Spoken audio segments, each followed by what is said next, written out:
Hello and welcome to another training video put out by the Iowa High School Athletic Association. My name is Monte Tilgner and I'll be taking you through these plays tonight. We've got 11 plays from week 3 that we're going to look at. This first play is one that we had on last week and just want to clarify some things. So there was an email that was sent in by an official who thought that this was a foul and noted a case play, and that case play was a little different than this play, and that's why we want to clarify and make sure that we understand why this would be a foul and why that case play would be a foul, how it's worded. So first of all, this one is a legal block against receiver. This receiver right here is going to come forward, and he's just going to be right in front of this this cornerback, and he is going to be legally blocked. He's still right in front of him. He has not made a cut to be on the same yard line. He has not made a cut to be in a passing route yet. He is a potential blocker, and therefore he can be blocked legally. So let's just go through and run this, and we'll go back and take a look at it. So there's the contact, and if I go back and take a look at it, this receiver has not yet made a cut to get into a pass route. He actually does engage the defender when the defender engages him. It's not high, it's not blindside, so that would not be a foul in this case. Now let's change the scenario a little bit, and let's say that this receiver comes out and does a drag route, and let's say that this defender comes up, or this defender comes up and blindside blocks him from the side. That would be a foul. All right. We also could have a foul if this receiver comes out and makes a cut, and this defender ends up being on the same yard line as him, and then we have that possible illegal contact as well. But in this case, the defender's right in front of him. There's not a blindside block, so there's nothing that would make that illegal. So there is a case played out there, and it talks about after he's made a cut and the contact is from the side. That is not the case on this particular play, but that would result and could result in a foul depending on the contact. All right, the next play we're going to take a look at is an illegal blindside block. We have several illegal blindside blocks. We need to continue to open our vision, make sure we're looking in the proper areas, make sure that we look for that guy with the brick in his hand that's swimming upstream. Anybody who's going towards their own goal line, you normally don't block. Going towards your own goal line, you're usually trying to block people as you're going towards your opponent's goal line. So let's take a look at this one. Go forward a little bit. So we want to look for, and anytime we see a guy who is going faster than everybody else, like I said, going towards your own goal line. So we've got White, who is, right now, potential problem blocks. This guy is kind of in chase mode. This guy looking right here, that's a potential blindside block right there. This one is potential blindside block or a block in the back. This one is the one that ends up being our foul right here. So this player is going to come up and he's going to be forcibly contact this player, and it's after this player has turned to the side. If he'd do it right now, this would be a block in the back. In this case, what happens is he turns to the side as he continues to pursue the runner, and you can see the dip of the shoulder there, and that is forcible contact.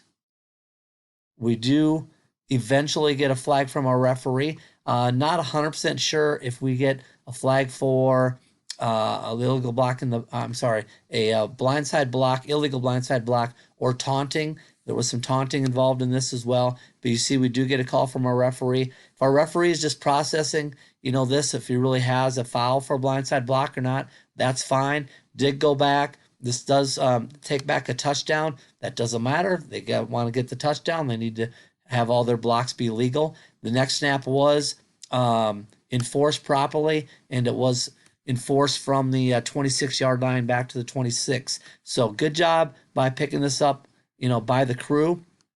Again, though, we want to, a lot of times on blindside blocks, we should have more than one official who would see that block. So this, right now, we don't need anyone watching this player. We talk about not officiating air. We have a runner in space. He cannot foul. He cannot be fouled. And therefore, we want to look for blocks. So our line of scrimmage official coming up the field would be looking, out in front of this runner. And if we see this guy coming back, to throw that potential blindside block. That's what we talk about, the brick in the hand. It'd be great to have this set of eyes on it and this set of eyes on that as well. In fact, this official here, who this would be our umpire, remember, we want you coming onto the field. Even if it's to the, the short side, you can still come onto the field, get in between the numbers and the hash, and then you would be standing in here, and then just let those players come by you and officiate as they go by you. It's no different for you than on a punt play when the players go by you, or on a regular scrimmage play when the players, go by you and you turn and continue officiating. So we did get this picked up. That's good. Take a look at the next play. Again, we've got blindside blocks and mechanics to talk about. So again, we need to open our vision up and to see these blindside blocks. So one thing is we got back judges. We're moving way too much during the play. Back judges, we want you to stay more in the middle of the field.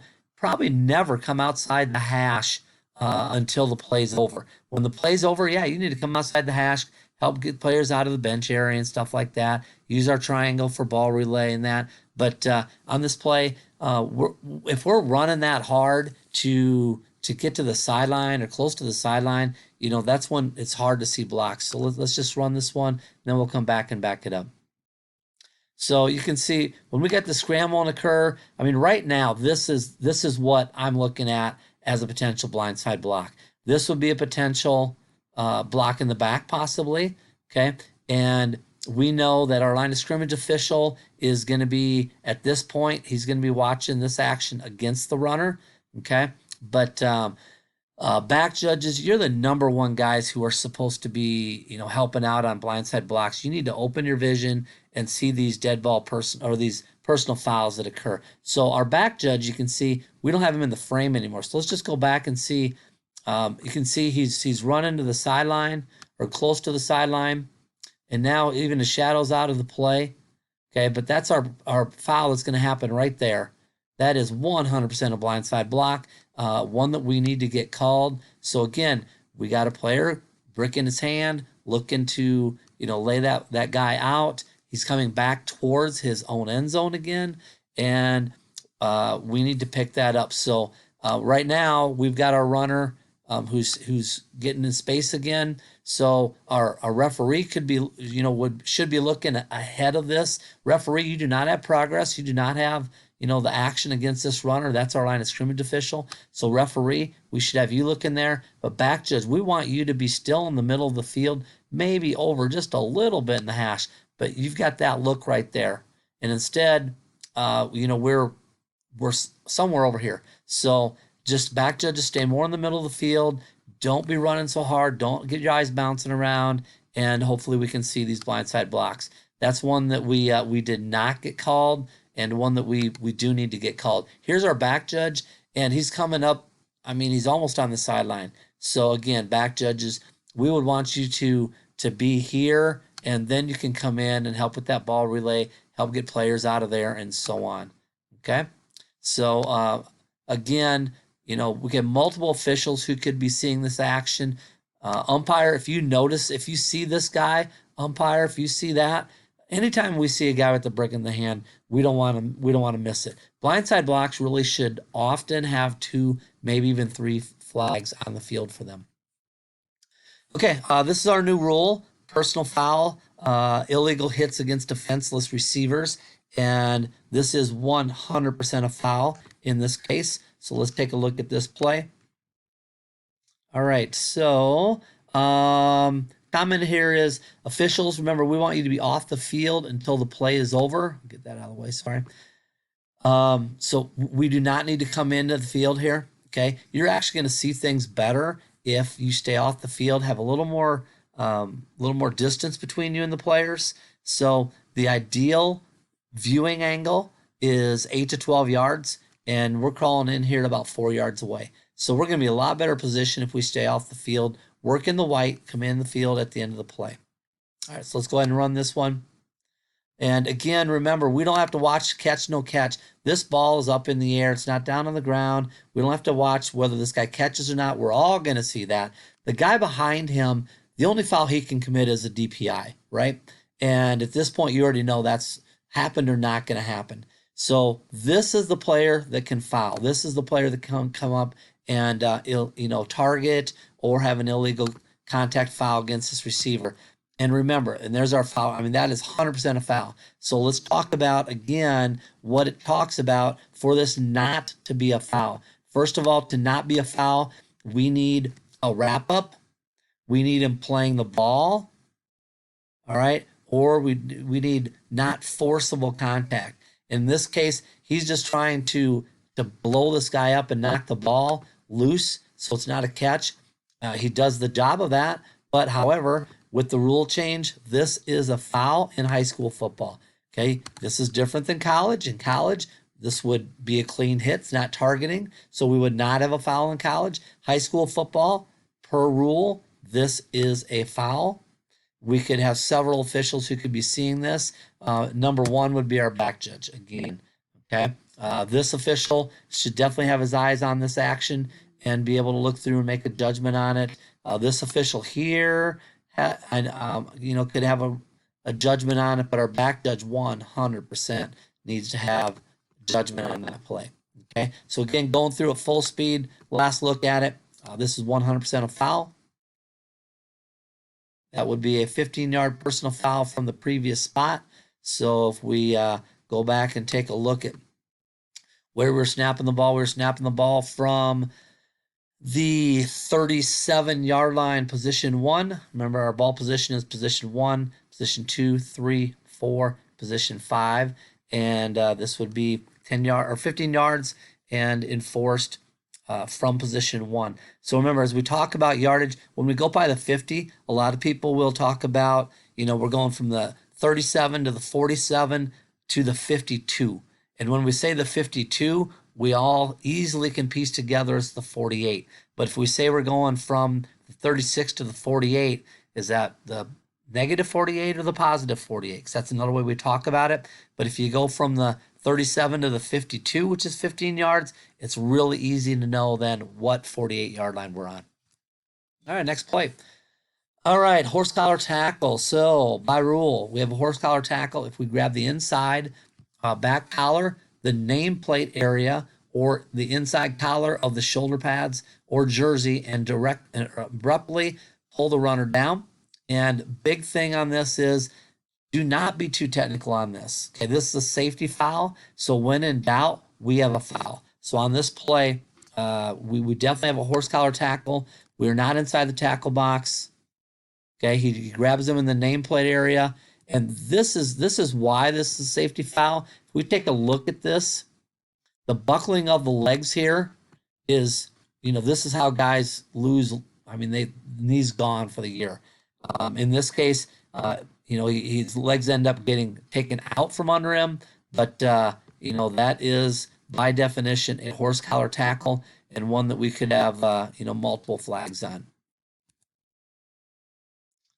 All right, here, this one. This is a great one because we have forcible contact to receiver, and looking at how this is different than the play we had a couple plays ago. So this one, we have open hand push, and thus this is a legal play. Again, we end up with the guy going on the ground pretty good, and you're like, well, it looks pretty similar. All right, but if we take a look and we slow this down, we take a look, our defender is coming, hands. Okay, his hands are around him, so this is a wrap-up tackle. His head's up, okay, and we get, contact there. We get pretty good contact, but again, this is kind of a wrap-up and using the hands, so this would not be a foul for illegal contact. Even though we have forcible contact, the forcible contact is using the hands or in a wrap-up type manner. So hopefully you can see the difference between those. All right, this is a blindside block that we got 2 flags on. Probably could have had 3, but good job by the R and the H to see this foul. So let's take a look here. Again, let's talk about pump plays. Okay, we've talked about our pump mechanics. So again, we want our line judge immediately on the snap to be going downfield. We want you to get downfield, go downfield hard. Our headline judge, you can start flowing a little bit even before it's kicked, but as soon as it's kicked, we want you going hard as well, getting downfield as far as we can. So watch our headline judge here. I'm sorry, our line judge here. He does a nice job releasing. He's going hard downfield. Our headline judge can go harder than it was what he is. We got pretty good position here. So let's take a look at all the different officials and where we should be and how, what kind of position we're in. So remember, we've talked about we want our back judge to be 7 yards behind into the side. So a little better if we be a little deeper. This was a deep kick, so we need to, remember, pick up the depth and direction of that ball, and we need to drop back with that. And if we're in better position if we're a little further behind it. What I really do like, though, is that the back judge is in the middle of the field. If we were set up like we were in the past, we might be pinned between this player and the sideline, which would really put us out of position. So good job being in the middle of the field. Try to get that judgment and anticipate that possible bounce of that ball. And better to be a little too far behind it than, in this case, be even with it. Good job releasing hard and continue to release hard downfield by our line judge. Again, our headline judge, we could release a little bit sooner. We could go a little harder, but we are coming downfield. What I do want to talk about the umpire. The umpire ends up drifting off to the side. Stay in the middle of the field and drift no more than 10 yards downfield. Just wait for them to come back to you. If you're not moving, you can see things better. And the referee does a great job of staying behind all the players. No, he doesn't really have to go very far just to officiate that play. See what the threats are. You're looking, as you're kind of like the back judge in this. So referee does a great job because what he does is he sees this potential player right here. Again, he's running, sprinting with a brick in his hand towards his opponent's or towards his own goal line. If our umpire was in the middle of the field standing here, I think there's a better chance our umpire would be looking through and also would have picked this up. We got our flag coming from the opposite side of the field, which is great. And we have the flag coming from our referee. So I'll get rid of those. Let's take a look at this play as it plays out. All right, so that is obviously 100% blindside block, forcible contact. He's not leading with the hands. Okay, that is a foul. And again, if our umpire was in the middle of the field more here, he'd have a great angle at this. I love the fact that we got a flag coming from here and here. So let's watch our flags come in by those 2 officials. There's one flag coming in, second flag coming in. Great job. We haven't talked about this. Let's remember, though, we want to get our flags together so everyone knows we have the same foul. So, and the spot of this foul, is it important? In this case, no. We want to know if we need to move our flags, but we need to know that it occurred, where it occurred, and this is an 8-man game. So it occurred at the 36-yard line. So our flags come in, and why we don't need to move those flags is because the foul occurred here and our end of the run occurred behind that. Therefore, our end of the run is going to be our basic spot. So we're going to go 15 yards back from the end of the run, position 1. And be good to get these 2 flags together so everyone knows, hey, we got the same foul, but we do not need to actually move them to the spot of the foul because that will not be our enforcement spot. So good job by that crew picking that up. Okay, let's talk about defensive pass interference. Again, we're looking for a material restriction, something that takes away something from the receiver. And in this case, this is a little different than most, but we've got a good contact against this receiver. So first of all, talking about initial keys, we've got a double here, 2 receivers on both sides. So we know that our designated strength of formation then is to the line judge's side. So our back judge is going to be looking line judge side. Our line judge obviously is going to be here as well. So we have both sets of eyes on this. We call this the point man. and this is a stack formation. So we're going to have 2 sets of eyes on this point man. We're going to wait for them to release. I'm sorry, to them to kind of declare their routes, and then we will kind of pick up the guy who's in our area. Our headline judge has to be responsible for both these receivers. So as we let this play run out a little bit, so right about now, we should know that our line of scrimmage official is going to be staying maybe with the short guy. Our back judge is going to be picking up both of these guys and looking at who's going to be potential to be fouled more. And in this case, it's going to be this receiver. This linebacker is going to take him out. We take a look. The ball's in the air. Oops, sorry, I was going fast forward. I wanted to go regular speed. We get a call from the back judge. Great pickup by our back judge. It's exactly where you should be looking. There's our foul coming in for our back judge for our DPI. Okay, so exactly where you should be looking. It's one that our short wing might possibly pick up. Once the ball's in the air, obviously we want everyone's attention to go to the defenders, you know, who are playing that receiver. So this ball's going, obviously right now, we know it's not going to this guy. So we see that ball coming and we know it's going to this guy here. So we'd have both sets of eyes on that. And if we had a flag from our short wing as well, that would be great.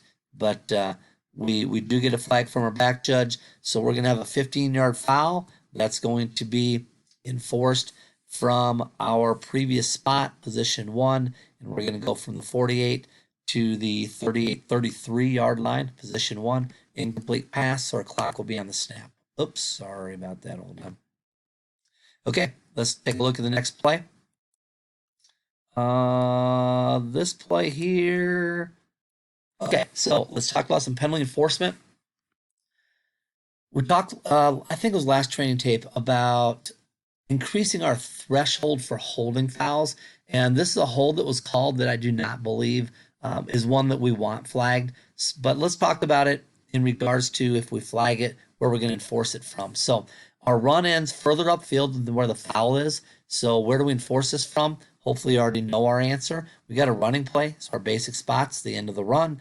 Our foul is behind where the basic spot is. So we're going to force this one from the spot of the foul. This one is downfield, so it's going to be forced from the spot of the foul. We know with our new rule that if we have something enforced at or behind the line of scrimmage, an offensive hold, we're going to enforce that from the previous spot.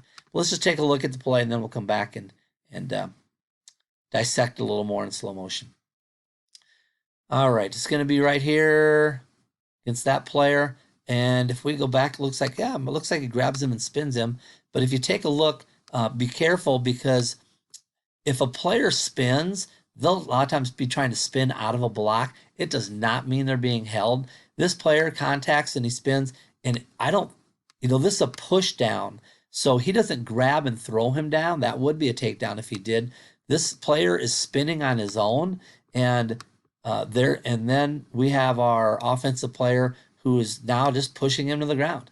So we would not want that flagged for offensive holding. If we do, however, we are going to enforce that from the spot of the foul. Remember, spot of the foul means ball position as well. So initially our ball was snapped from position 3, it looks like. And when we get done, our foul is position 4. So we would enforce this 10 yards from the 43-yard line, 44-yard line, somewhere in there, back 10 yards, and our next snap would be from position 4. We have a running play, so we're going to be on the ready for play after we enforce this foul. So this is one where we would want to move that flag. We might have it on the right yard line. We don't in this case.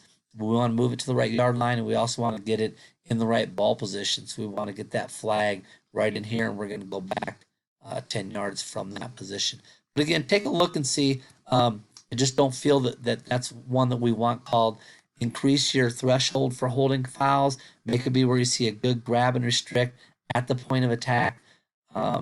Takedown, shoulder dip, feet getting stuck, or things we talked about. And in this case, we just have a player spinning out of a block, and then he pushes him to the ground. So we would prefer a no call on this one. I think this might be our last play, but anyway, nope, we got one more after this.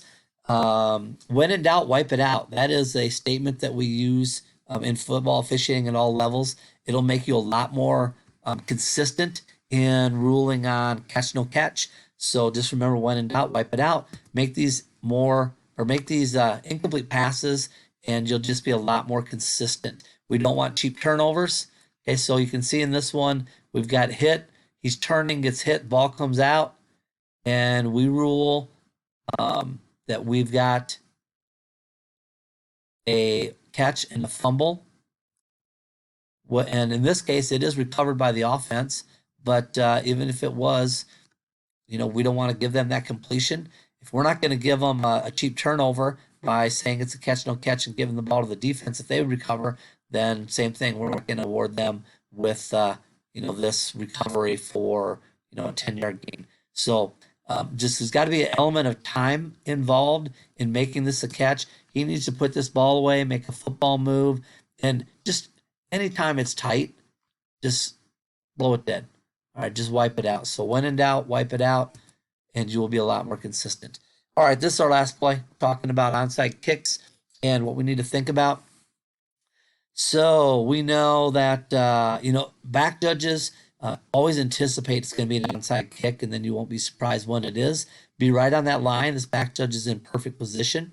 And what you need to be looking for, back judges, is what does this player do with the football? So we see it goes up in the air. We see it's caught by the kicking team. We know that a couple things. We know that if they do legally possess it, they can't advance it.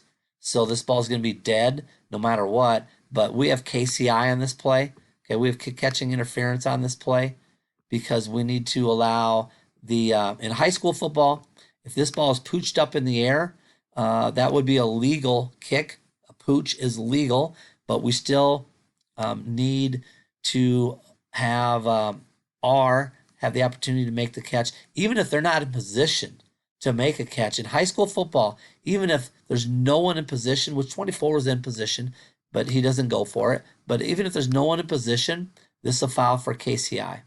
All right. That's different than in college, but in high school football, don't have to be in position. R does not have to be in position to, make the catch to have KCI. So we would have KCI on this play. So let's go back and take a look. If they're doing a pooch, okay, this foot, as you can see, I talked to the back judge about this play, and he said, he made a great comment that I never really thought about. If they're making a pooch, they're going to scoop under it. I mentioned that part, and he said kind of like you're doing the flop shot in golf, and that's exactly what you do. He's trying to get his foot underneath the ball and kick the very, very bottom of it and pooch it up into the air. That's what he does in this one. So this is not an illegal kick that we're going to blow dead. That's the pop-up kick. And talking about the pop-up kick, what they do on that is they're going to contact the top of the ball. They're going to drive it down into the ground. So it's going to go like this, and then it's going to pop up into the air. Okay, so that's a pop-up kick. This is a pooch. Pooch is legal, but we still can have KCI. If we had that pop-up kick, if this was a pop-up kick, if that pop-up kick gets the height of the players, if it's a pop-up and gets the height of the players, we're making a dead ball right away. All right. So if it's a pooch kick, then we need to continue to officiate that play. We might have KCI. So the crew did a good job of this. They came together. They talked about it. And they weren't 100% sure if we had a pop-up or if we had a pooch. But so what they did is they just went back and said that we had an illegal kick for a pop-up and went back 5 yards and re-kicked. And the great thing about it is they talked about it and they knew that they had a foul either way, and they went with, since they weren't sure, they went with the one, the one drop pop-up kick that is an illegal kick, and the ball remained dead. So that is our last play. Just under 30 minutes again. Like I said, if you like the training tapes, please on Facebook hit your thumbs up button. And continue to watch these. Continue to send in plays. We're getting a lot of great plays sent in by officials. Some sent in by coaches as well. And just continue to work on your mechanics pregame. Talk about these situations, and especially these blindside blocks. We need to continue to do a better job of officiating that player who has a brick in his hand and could commit a personal foul like a blindside block. So work hard, and we'll talk to you again next week.